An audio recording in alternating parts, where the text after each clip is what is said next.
अथ श्री लघु विष्णु सहस्रनाम स्तोत्रम् अलम नाम सहस्रेण केशवोऽर्जुनमब्रवीत् शृणु मे पार्थ नामानि यश्चतुष्यामि सर्वदा। केशवः पुण्डरीकाक्षः स्वयंभूर्मधुसूदनः दामोदरो हृषीकेशः पद्मनाभो जनार्दनः विश्वक्सेनो वासुदेवो हरिर्नारायणस्तथा अनन्तश्च प्रबोधश्च सत्यः कृष्णः सुरोत्तमः आदिकर्ता वराहश्च वैकुण्ठो विष्णुरच्युतः श्रीधरः श्रीपतिः श्रीमान् पक्षिराजध्वजस्तथा एतानि मम नामानि विद्यार्थी ब्राह्मणः पठेत् क्षत्रियो विजयस्यार्थे वैश्यो धनसमृद्धये नाग्निराजभयं तस्य न चोरात्पन्नगाद्भयं राक्षसेभ्यो भयं नास्ति व्याधिभिर्नैव पीड्यते। इदं नाम सहस्रं तु केशवेनोद्धृतं स्तवम् उद्धृत्य चार्जुने दत्तं युद्धे शत्रुविनाशनम्। श्रीश्वधा स्तोत्रम् ब्रह्मोवाच स्वधोच्चारणमात्रेण तीर्थस्नायी भवेन्नरः मुच्यते सर्वपापेभ्यो वाजपेयफलं लभेत्। स्वधा स्वधा स्वधेत्येवं यदि वारत्रयं स्मरेत् श्राद्धस्य फलमाप्नोति कालस्य तर्पणस्य च। श्राद्धकाले स्वधा स्तोत्रं यः शृणोति समाहितः लभेत् श्राद्धशतानां च पुण्यमेव न संशयः। स्वधा स्वधा स्वधेत्येवं त्रिसन्ध्यं यः पठेन्नरः प्रियां विनीतां स लभेत् साध्वीं पुत्रं गुणान्वितं। पितॄणां प्राणतुल्या त्वं द्विजजीवनरूपिणी श्राद्धाधिष्ठात्री देवी च श्राद्धादीनां फलप्रदा।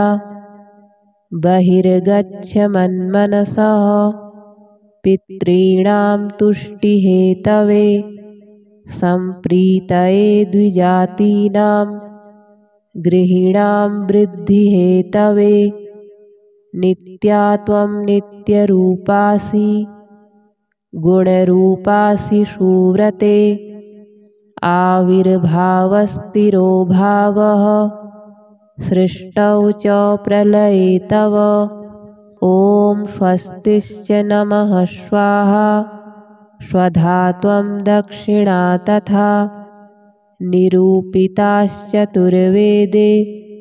षट्प्रशस्ताश्च कर्मिणां पुरासीस्त्वं स्वधा गोपी गोलोके राधिका सखी। धृतोरसि स्वधात्मानं कृतं तेन स्वधा स्मृता इत्येवमुक्त्वा स ब्रह्मा ब्रह्मलोके च संसदि तस्थौ च सहसा सद्यः स्वधा साविर्बभूवः। तदा पितृभ्यः प्रददौ तामेव कमलाननां तां सम्प्राप्य ययुस्ते च पितरश्च प्रहर्षिताः। स्वधा स्तोत्रमिदं पुण्यं यः शृणोति समाहितः स स्नातः सर्वतीर्थेषु वेदपाठफलं लभेत्। अथ श्री लघु विष्णु सहस्रनाम स्तोत्रम् अलम् नाम सहस्रेण केशवोऽर्जुनमब्रवीत्। शृणु मे पार्थ नामानि यश्चतुष्यामि सर्वदा। केशवः पुण्डरीकाक्षः स्वयंभूर्मधुसूदनः दामोदरो हृषीकेशः पद्मनाभो जनार्दनः विश्वक्सेनो वासुदेवो हरिर्नारायणस्तथा अनन्तश्च प्रबोधश्च सत्यः कृष्णः सुरोत्तमः आदिकर्ता वराहश्च वैकुण्ठो विष्णुरच्युतः श्रीधरः श्रीपतिः श्रीमान् पक्षिराजध्वजस्तथा एतानि मम नामानि विद्यार्थी ब्राह्मणः पठेत्। क्षत्रियो विजयस्यार्थे वैश्यो धनसमृद्धये नाग्निराजभयं तस्य न चोरात्पन्नगाद्भयं राक्षसेभ्यो भयं नास्ति व्याधिभिर्नैव पीड्यते।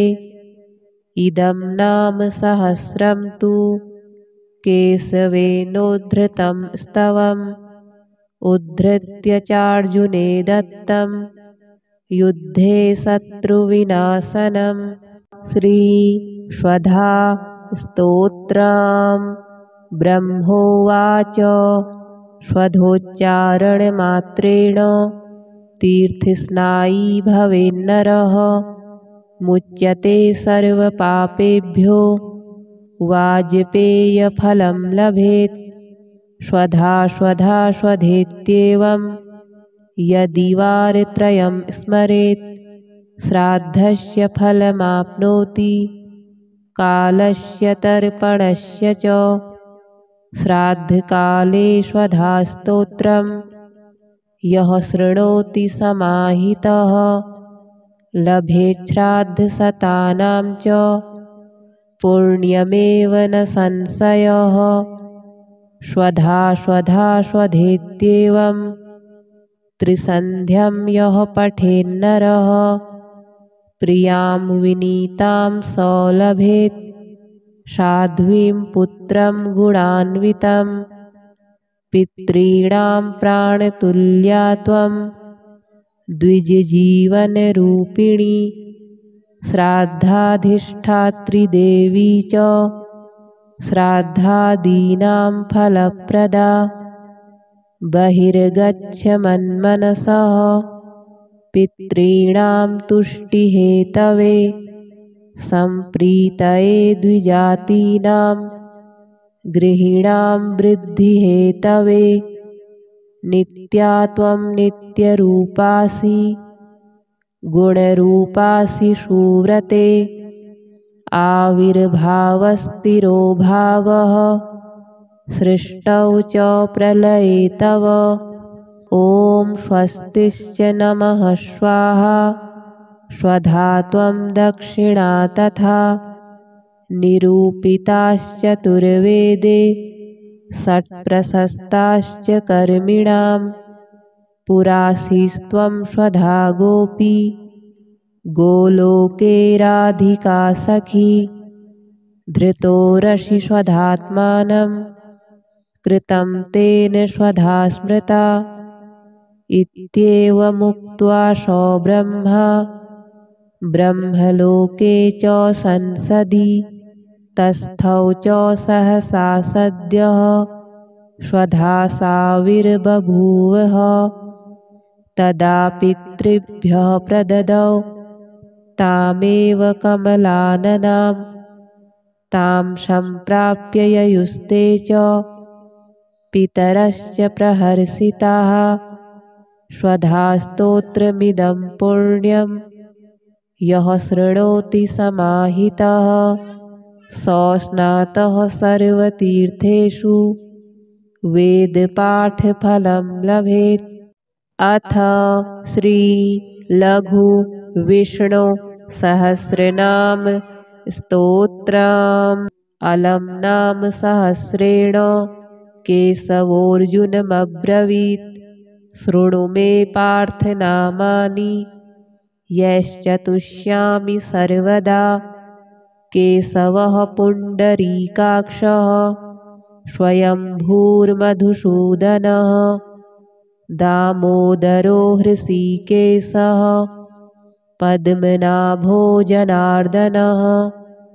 विश्वक्सेनो वासुदेवो हरिर्नारायणस्तथा। अनन्तश्च प्रबोधश्च सत्यः कृष्णः सुरोत्तमः। आदिकर्ता वराहश्च वैकुण्ठो विष्णुरच्युतः। श्रीधरः श्रीपतिः श्रीमान् पक्षिराजध्वजस्तथा। एतानि मम नामानि विद्यार्थी ब्राह्मणः पठेत्। क्षत्रियो विजयस्यार्थे वैश्यो धनसमृद्धये। नाग्निराजभयं तस्य न चोरात्पन्नगाद्भयं। राक्षसेभ्यो भयं नास्ति व्याधिभिर्नैव पीड्यते। इदं नाम सहस्रं तु केशवेनोद्धृतं स्तवम्। उद्धृत्य चार्जुने दत्तं युद्धे शत्रुविनाशनम्। श्रीश्वधा स्तोत्रम्। ब्रह्मोवाच स्वधोच्चारणमात्रेण तीर्थस्नायी भवेन्नरः।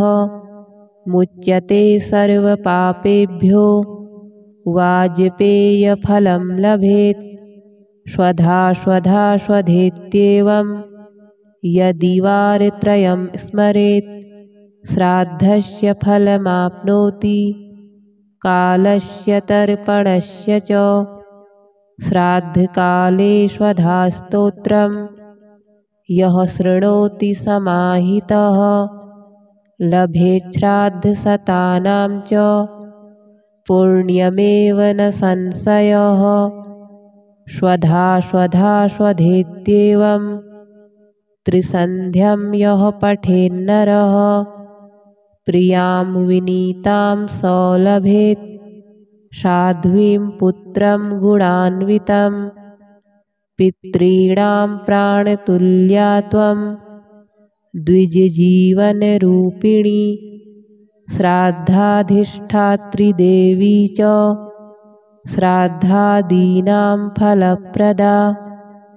बहिर्गच्छ मन्मनसः पितॄणां तुष्टिहेतवे। सम्प्रीतये द्विजातीनां गृहीणां वृद्धिहेतवे। नित्या त्वं नित्यरूपासि गुणरूपासि सुव्रते। आविर्भावस्थिरो भावः सृष्टौ च प्रलये तव। ॐ स्वस्तिश्च नमः स्वाहा। स्वधा त्वं दक्षिणा तथा। निरूपिताश्चतुर्वेदे षट्प्रशस्ताश्च कर्मिणां। पुरासीस्त्वं स्वधा गोपी गोलोके राधिका सखी। धृतोरसि स्वधात्मानं कृतं तेन स्वधा स्मृता। इत्येवमुक्त्वा स ब्रह्मा ब्रह्मलोके च संसदि। तस्थौ च सहसा सद्यः स्वधा साविर्बभूवः। तदा पितृभ्यः प्रददौ तामेव कमलाननां। तां सम्प्राप्य ययुस्ते च पितरश्च प्रहर्षिताः। स्वधा स्तोत्रमिदं पुण्यं यः शृणोति समाहितः सो स्नातः सर्वतीर्थेषु वेदपाठफलं लभेत्।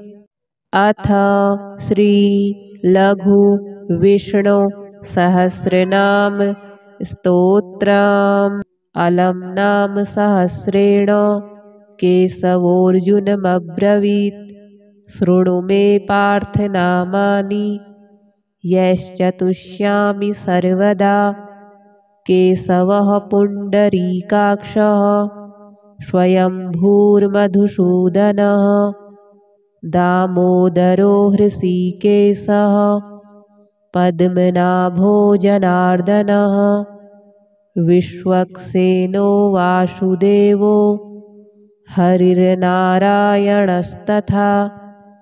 अनन्तश्च प्रबोधश्च सत्यः कृष्णः सुरोत्तमः आदिकर्ता वराहश्च वैकुण्ठो विष्णुरच्युतः श्रीधरः श्रीपतिः श्रीमान् पक्षिराजध्वजस्तथा एतानि मम नामानि विद्यार्थी ब्राह्मणः पठेत्। क्षत्रियो विजयस्यार्थे वैश्यो धनसमृद्धये नाग्निराजभयं तस्य न चोरात्पन्नगाद्भयं राक्षसेभ्यो भयं नास्ति व्याधिभिर्नैव पीड्यते। इदं नाम सहस्रं तु केशवेनोद्धृतं स्तवम् उद्धृत्य चार्जुने दत्तं युद्धे शत्रुविनाशनम्। श्रीश्वधा स्तोत्रम् ब्रह्मोवाच स्वधोच्चारणमात्रेण तीर्थस्नायी भवेन्नरः मुच्यते सर्वपापेभ्यो वाजपेयफलं लभेत्। स्वधा स्वधा स्वधेत्येवं यदि वारत्रयं स्मरेत् श्राद्धस्य फलमाप्नोति कालस्य तर्पणस्य च। श्राद्धकाले स्वधा स्तोत्रं यः शृणोति समाहितः लभेत् श्राद्धशतानां च पुण्यमेव न संशयः। स्वधा स्वधा स्वधेत्येवं त्रिसन्ध्यं यः पठेन्नरः प्रियां विनीतां स लभेत्। साध्वीं पुत्रं गुणान्वितं पितॄणां प्राणतुल्या त्वं द्विजजीवनरूपिणी श्राद्धाधिष्ठात्री देवी च श्राद्धादीनां फलप्रदा। बहिर्गच्छ मन्मनसः पितॄणां तुष्टिहेतवे सम्प्रीतये द्विजातीनां गृहीणां वृद्धिहेतवे।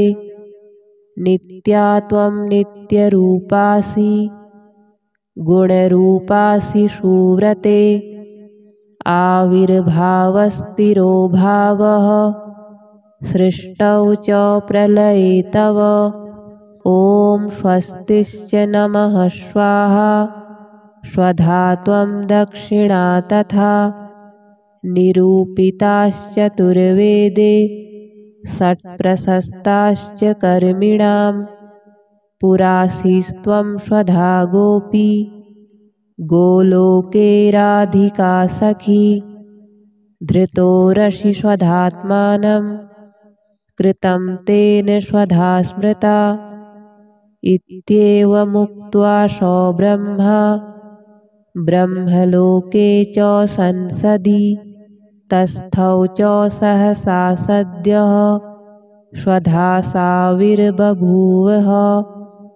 तदा पितृभ्यः प्रददौ तामेव कमलाननां तां सम्प्राप्य ययुस्ते च पितरश्च प्रहर्षिताः स्वधास्तोत्रमिदं पुण्यं यः शृणोति समाहितः स स्नातः सर्वतीर्थेषु वेदपाठफलं लभेत्। अथ श्री लघु विष्णु सहस्रनाम स्तोत्रम्। अलम् नाम सहस्रेण केशवोऽर्जुनमब्रवीत्। शृणु मे पार्थ नामानि यश्चतुष्यामि सर्वदा। केशवः पुण्डरीकाक्षः स्वयंभूर्मधुसूदनः दामोदरो हृषीकेशः पद्मनाभो जनार्दनः विश्वक्सेनो वासुदेवो हरिर्नारायणस्तथा अनन्तश्च प्रबोधश्च सत्यः कृष्णः सुरोत्तमः आदिकर्ता वराहश्च वैकुण्ठो विष्णुरच्युतः श्रीधरः श्रीपतिः श्रीमान् पक्षिराजध्वजस्तथा एतानि मम नामानि विद्यार्थी ब्राह्मणः पठेत्। क्षत्रियो विजयस्यार्थे वैश्यो धनसमृद्धये नाग्निराजभयं तस्य न चोरात्पन्नगाद्भयं राक्षसेभ्यो भयं नास्ति व्याधिभिर्नैव पीड्यते। इदं नाम सहस्रं तु केशवेनोद्धृतं स्तवम् उद्धृत्य चार्जुने दत्तं युद्धे शत्रुविनाशनम्। श्रीश्वधा स्तोत्रम्। ब्रह्मोवाच स्वधोच्चारणमात्रेण तीर्थस्नायी भवेन्नरः मुच्यते सर्वपापेभ्यो वाजपेयफलं लभेत्। स्वधा स्वधा स्वधेत्येवं यदि वारत्रयं स्मरेत् श्राद्धस्य फलमाप्नोति कालस्य तर्पणस्य च। श्राद्धकाले स्वधा स्तोत्रं यः शृणोति समाहितः लभेत् श्राद्धशतानां च पुण्यमेव न संशयः। स्वधा स्वधा स्वधेत्येवं त्रिसन्ध्यं यः पठेन्नरः प्रियां विनीतां स लभेत् साध्वीं पुत्रं गुणान्वितं। पितॄणां प्राणतुल्या त्वं द्विजजीवनरूपिणी श्राद्धाधिष्ठात्री देवी च श्राद्धादीनां फलप्रदा। बहिर्गच्छ मन्मनसः पितॄणां तुष्टिहेतवे सम्प्रीतये द्विजातीनां गृहीणां वृद्धिहेतवे। नित्या त्वं नित्यरूपासि गुणरूपासि सुव्रते आविर्भावस्थिरो भावः सृष्टौ च प्रलये तव। ॐ स्वस्तिश्च नमः स्वाहा स्वधा त्वं दक्षिणा तथा निरूपिताश्चतुर्वेदे षट्प्रशस्ताश्च कर्मिणां। पुरासीस्त्वं स्वधा गोपी गोलोके राधिका सखी। धृतोरसि स्वधात्मानं कृतं तेन स्वधा स्मृता। इत्येवमुक्त्वा स ब्रह्मा ब्रह्मलोके च संसदि तस्थौ च सहसा सद्यः स्वधा साविर्बभूवः।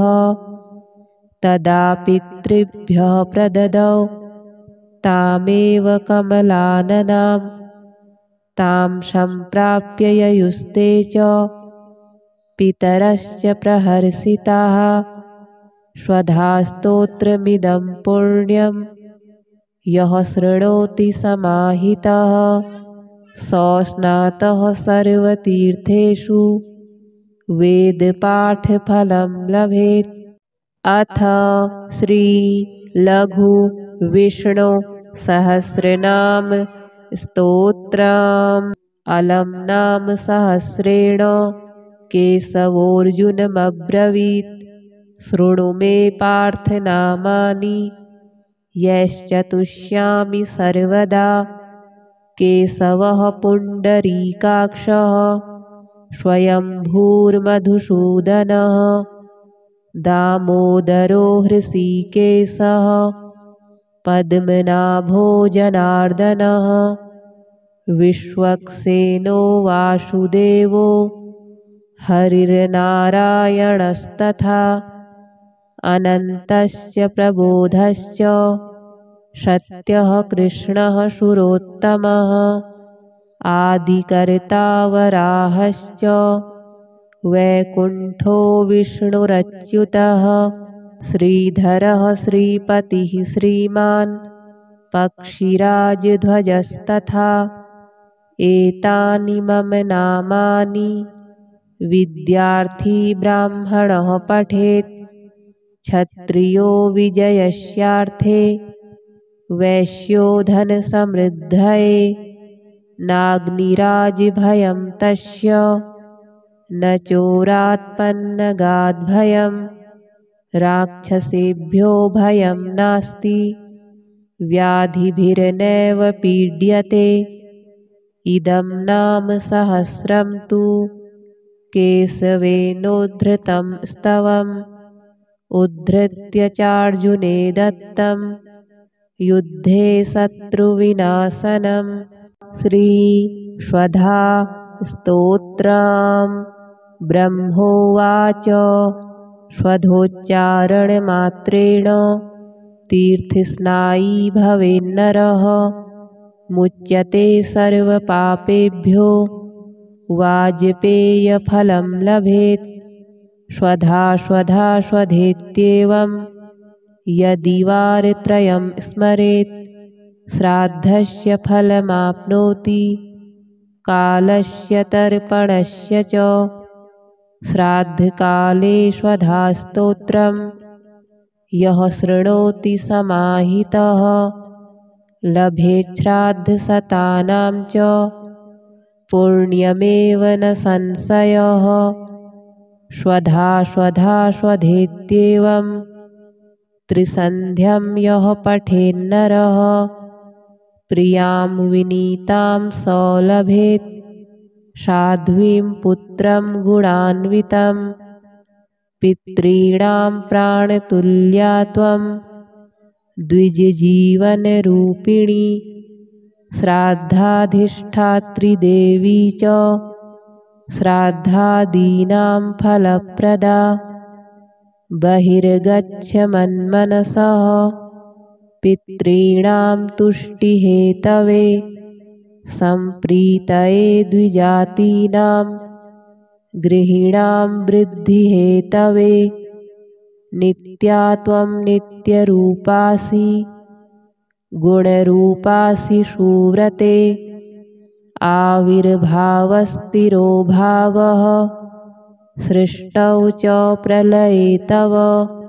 ॐ स्वस्तिश्च नमः स्वाहा स्वधा त्वं दक्षिणा तथा निरूपिताश्चतुर्वेदे षट्प्रशस्ताश्च कर्मिणां पुरासीस्त्वं स्वधा गोपी गोलोके राधिका सखी। धृतोरसि स्वधात्मानं कृतं तेन स्वधा स्मृता इत्येवमुक्त्वा सो ब्रह्मा ब्रह्मलोके च संसदि तस्थौ च सहसा सद्यः स्वधा साविर्बभूवः। तदा पितृभ्यः प्रददौ तामेव कमलाननां तां सम्प्राप्य ययुस्ते च पितरश्च प्रहर्षिताः स्वधास्तोत्रमिदं पुण्यं यः शृणोति समाहितः सो स्नातः सर्वतीर्थेषु वेदपाठफलं लभेत्।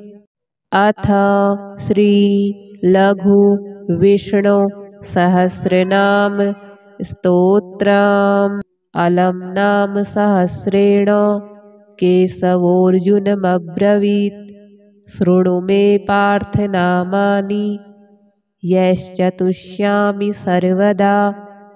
केशवः पुण्डरीकाक्षः स्वयंभूर्मधुसूदनः दामोदरो हृषीकेशः पद्मनाभो जनार्दनः विश्वक्सेनो वासुदेवो हरिर्नारायणस्तथा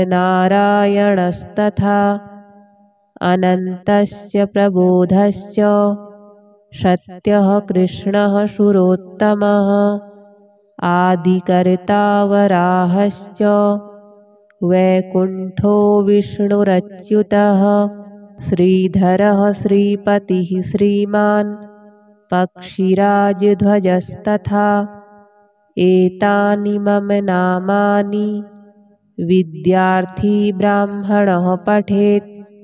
क्षत्रियो विजयस्यार्थे वैश्यो धनसमृद्धये नाग्निराजभयं तस्य न चोरात्पन्नगाद्भयं राक्षसेभ्यो भयं नास्ति व्याधिभिर्नैव पीड्यते। इदं नाम सहस्रं तु केशवेनोद्धृतं स्तवम् उद्धृत्य चार्जुने दत्तं युद्धे शत्रुविनाशनम्। श्रीश्वधा स्तोत्रम् ब्रह्मोवाच स्वधोच्चारणमात्रेण तीर्थस्नायी भवेन्नरः मुच्यते सर्वपापेभ्यो वाजपेयफलं लभेत्। स्वधा स्वधा स्वधेत्येवं यदि वारत्रयं स्मरेत् श्राद्धस्य फलमाप्नोति कालस्य तर्पणस्य च। श्राद्धकाले स्वधा स्तोत्रं यः शृणोति समाहितः लभेत् श्राद्धशतानां च पुण्यमेव न संशयः। स्वधा स्वधा स्वधेत्येवं त्रिसन्ध्यं यः पठेन्नरः प्रियां विनीतां स लभेत् साध्वीं पुत्रं गुणान्वितं। पितॄणां प्राणतुल्या त्वं द्विजजीवनरूपिणी श्राद्धाधिष्ठात्री देवी च श्राद्धादीनां फलप्रदा। बहिर्गच्छ मन्मनसः पितॄणां तुष्टिहेतवे सम्प्रीतये द्विजातीनां गृहीणां वृद्धिहेतवे। नित्या त्वं नित्यरूपासि गुणरूपासि सुव्रते आविर्भावस्थिरो भावः सृष्टौ च प्रलये तव। ॐ स्वस्तिश्च नमः स्वाहा स्वधा त्वं दक्षिणा तथा निरूपिताश्चतुर्वेदे षट्प्रशस्ताश्च कर्मिणां पुरासीस्त्वं स्वधा गोपी गोलोके राधिका सखी।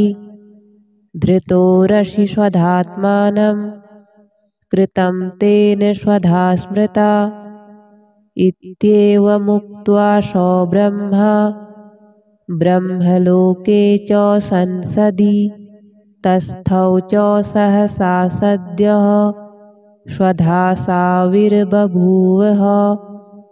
तदा पितृभ्यः प्रददौ तामेव कमलाननां तां सम्प्राप्य ययुस्ते च पितरश्च प्रहर्षिताः स्वधा स्तोत्रमिदं पुण्यं यः शृणोति समाहितः सो स्नातः सर्वतीर्थेषु वेदपाठफलं लभेत्।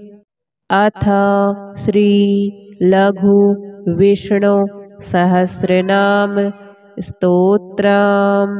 अलम् नाम सहस्रेण केशवोऽर्जुनमब्रवीत् शृणु मे पार्थ नामानि यश्चतुष्यामि सर्वदा।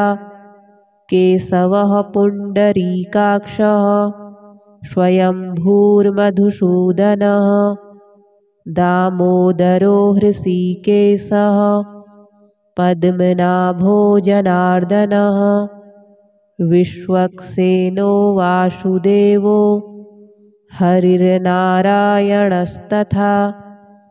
अनन्तश्च प्रबोधश्च सत्यः कृष्णः सुरोत्तमः आदिकर्ता वराहश्च वैकुण्ठो विष्णुरच्युतः श्रीधरः श्रीपतिः श्रीमान् पक्षिराजध्वजस्तथा एतानि मम नामानि विद्यार्थी ब्राह्मणः पठेत्।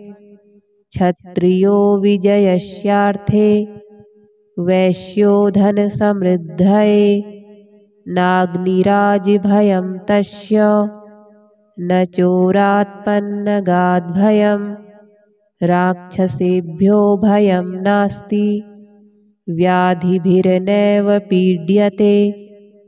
इदं नाम सहस्रं तु केशवेनोद्धृतं स्तवम् उद्धृत्य चार्जुने दत्तं युद्धे शत्रुविनाशनम्। श्रीश्वधा स्तोत्रम्। ब्रह्मोवाच स्वधोच्चारणमात्रेण तीर्थस्नायी भवेन्नरः मुच्यते सर्वपापेभ्यो वाजपेयफलं लभेत्। स्वधा स्वधा स्वधेत्येवं यदि वारत्रयं स्मरेत् श्राद्धस्य फलमाप्नोति कालस्य तर्पणस्य च। श्राद्धकाले स्वधा स्तोत्रं यः शृणोति समाहितः लभेत् श्राद्धशतानां च पुण्यमेव न संशयः। स्वधा स्वधा स्वधेत्येवं त्रिसन्ध्यं यः पठेन्नरः प्रियां विनीतां स लभेत् साध्वीं पुत्रं गुणान्वितं। पितॄणां प्राणतुल्या त्वं द्विजजीवनरूपिणी श्राद्धाधिष्ठात्री देवी च श्राद्धादीनां फलप्रदा। बहिर्गच्छ मन्मनसः पितॄणां तुष्टिहेतवे सम्प्रीतये द्विजातीनां गृहीणां वृद्धिहेतवे। नित्या त्वं नित्यरूपासि गुणरूपासि सुव्रते आविर्भावस्थिरो भावः सृष्टौ च प्रलये तव। ॐ स्वस्तिश्च नमः स्वाहा स्वधा त्वं दक्षिणा तथा निरूपिताश्चतुर्वेदे षट्प्रशस्ताश्च कर्मिणां पुरासीस्त्वं स्वधा गोपी गोलोके राधिका सखी। धृतोरसि स्वधात्मानं कृतं तेन स्वधा स्मृता इत्येवमुक्त्वा सो ब्रह्मा ब्रह्मलोके च संसदि तस्थौ च सहसा सद्यः स्वधा साविर्बभूवः। तदा पितृभ्यः प्रददौ तामेव कमलाननां तां सम्प्राप्य ययुस्ते च पितरश्च प्रहर्षिताः स्वधास्तोत्रमिदं पुण्यं यः शृणोति समाहितः सो स्नातः सर्वतीर्थेषु वेदपाठफलं लभेत्। अथ श्री लघु विष्णु सहस्रनाम स्तोत्रम्। अलम नाम सहस्रेण केशवोऽर्जुनमब्रवीत् शृणु मे पार्थ नामानि यश्चतुष्यामि सर्वदा। केशवः पुण्डरीकाक्षः स्वयंभूर्मधुसूदनः दामोदरो हृषीकेशः पद्मनाभो जनार्दनः विश्वक्सेनो वासुदेवो हरिर्नारायणस्तथा अनन्तश्च प्रबोधश्च सत्यः कृष्णः सुरोत्तमः आदिकर्ता वराहश्च वैकुण्ठो विष्णुरच्युतः श्रीधरः श्रीपतिः श्रीमान् पक्षिराजध्वजस्तथा एतानि मम नामानि विद्यार्थी ब्राह्मणः पठेत्। क्षत्रियो विजयस्यार्थे वैश्यो धनसमृद्धये नाग्निराजभयं तस्य न चोरात्पन्नगाद्भयं राक्षसेभ्यो भयं नास्ति व्याधिभिर्नैव पीड्यते। इदं नाम सहस्रं तु केशवेनोद्धृतं स्तवम् उद्धृत्य चार्जुने दत्तं युद्धे शत्रुविनाशनम्। श्रीश्वधा स्तोत्रम्। ब्रह्मोवाच स्वधोच्चारणमात्रेण तीर्थस्नायी भवेन्नरः मुच्यते सर्वपापेभ्यो वाजपेयफलं लभेत्। स्वधा स्वधा स्वधेत्येवं यदि वारत्रयं स्मरेत् श्राद्धस्य फलमाप्नोति कालस्य तर्पणस्य च। श्राद्धकाले स्वधा स्तोत्रं यः शृणोति समाहितः लभेत् श्राद्धशतानां च पुण्यमेव न संशयः। स्वधा स्वधा स्वधेत्येवं त्रिसन्ध्यं यः पठेन्नरः प्रियां विनीतां स लभेत् साध्वीं पुत्रं गुणान्वितं। पितॄणां प्राणतुल्या त्वं द्विजजीवनरूपिणी श्राद्धाधिष्ठात्री देवी च श्राद्धादीनां फलप्रदा। बहिर्गच्छ मन्मनसः पितॄणां तुष्टिहेतवे सम्प्रीतये द्विजातीनां गृहीणां वृद्धिहेतवे। नित्या त्वं नित्यरूपासि गुणरूपासि सुव्रते आविर्भावस्थिरो भावः सृष्टौ च प्रलये तव। ॐ स्वस्तिश्च नमः स्वाहा स्वधा त्वं दक्षिणा तथा निरूपिताश्चतुर्वेदे षट्प्रशस्ताश्च कर्मिणां पुरासीस्त्वं स्वधा गोपी गोलोके राधिका सखी। धृतोरसि स्वधात्मानं कृतं तेन स्वधा स्मृता इत्येवमुक्त्वा सो ब्रह्मा ब्रह्मलोके च संसदि तस्थौ च सहसा सद्यः स्वधा साविर्बभूवः। तदा पितृभ्यः प्रददौ तामेव कमलाननां तां सम्प्राप्य ययुस्ते च पितरश्च प्रहर्षिताः स्वधा स्तोत्रमिदं पुण्यं यः शृणोति समाहितः स स्नातः सर्वतीर्थेषु वेदपाठफलं लभेत्। अथ श्री लघु विष्णु सहस्रनाम स्तोत्रम्। अलम् नाम सहस्रेण केशवोऽर्जुनमब्रवीत्। शृणु मे पार्थ नामानि यश्चतुष्यामि सर्वदा। केशवः पुण्डरीकाक्षः स्वयंभूर्मधुसूदनः दामोदरो हृषीकेशः पद्मनाभो जनार्दनः विश्वक्सेनो वासुदेवो हरिर्नारायणस्तथा अनन्तश्च प्रबोधश्च सत्यः कृष्णः सुरोत्तमः आदिकर्ता वराहश्च वैकुण्ठो विष्णुरच्युतः श्रीधरः श्रीपतिः श्रीमान् पक्षिराजध्वजस्तथा एतानि मम नामानि विद्यार्थी ब्राह्मणः पठेत्। क्षत्रियो विजयस्यार्थे वैश्यो धनसमृद्धये नाग्निराजभयं तस्य न चोरात्पन्नगाद्भयं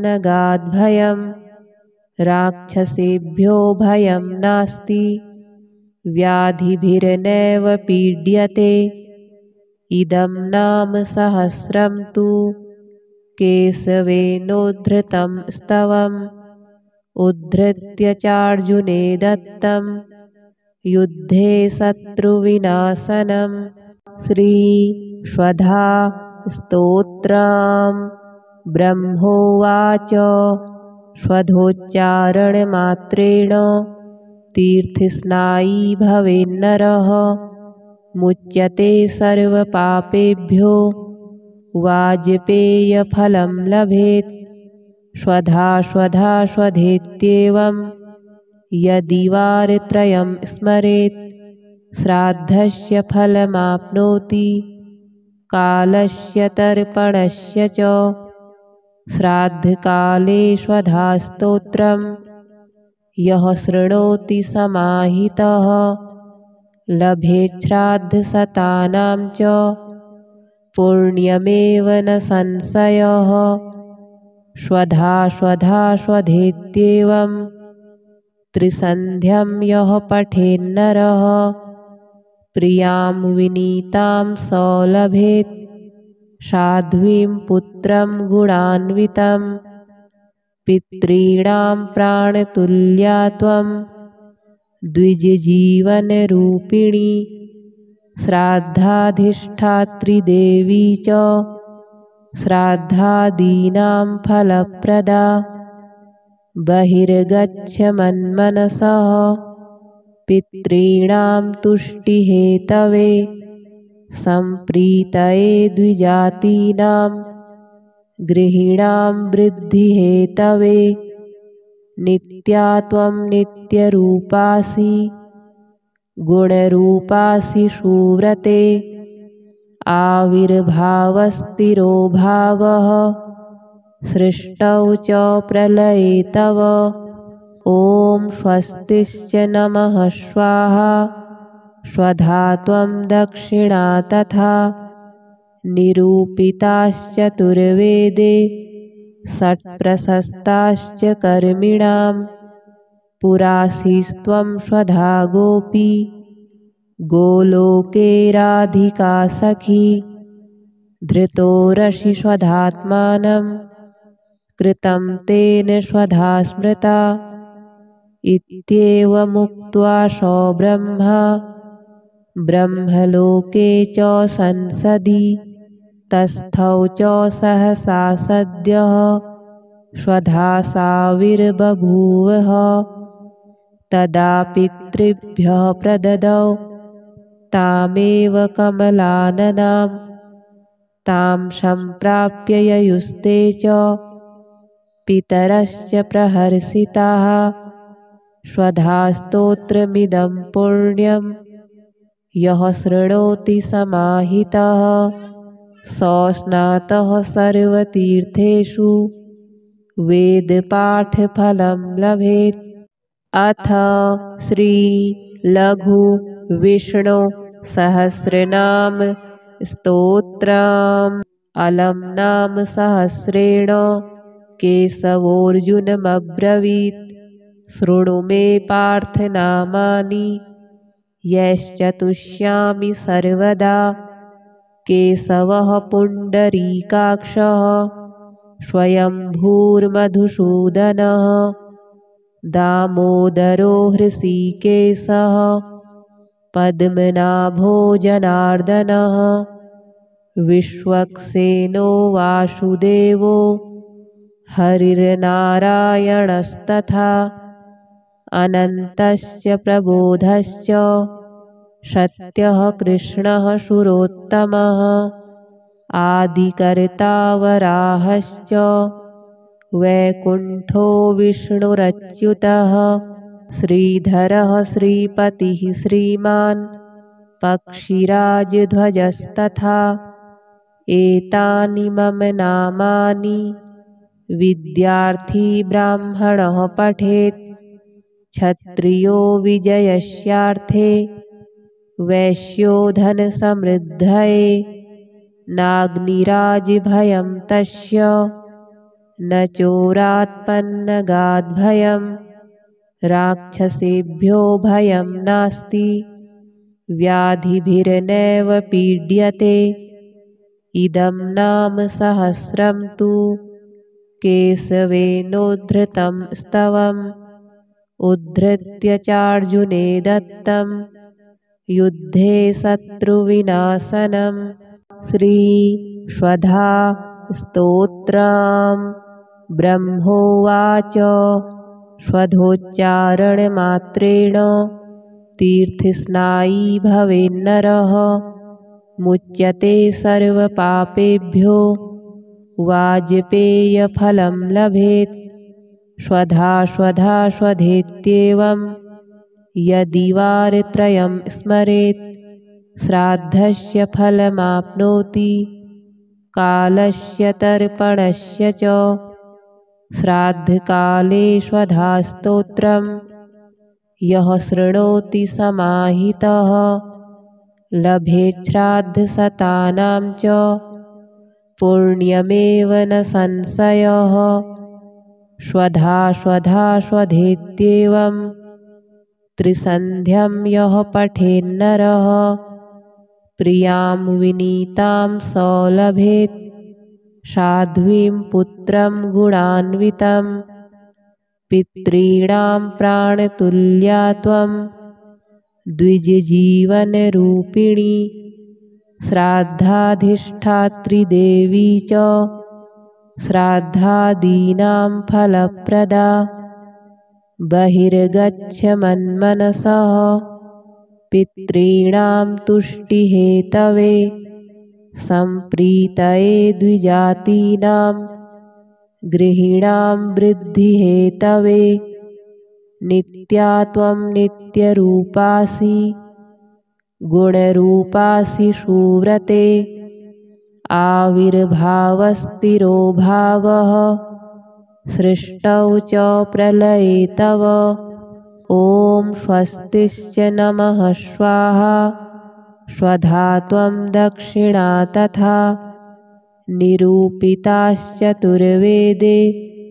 षट्प्रशस्ताश्च कर्मिणां पुरासीस्त्वं स्वधा गोपी गोलोके राधिका सखी।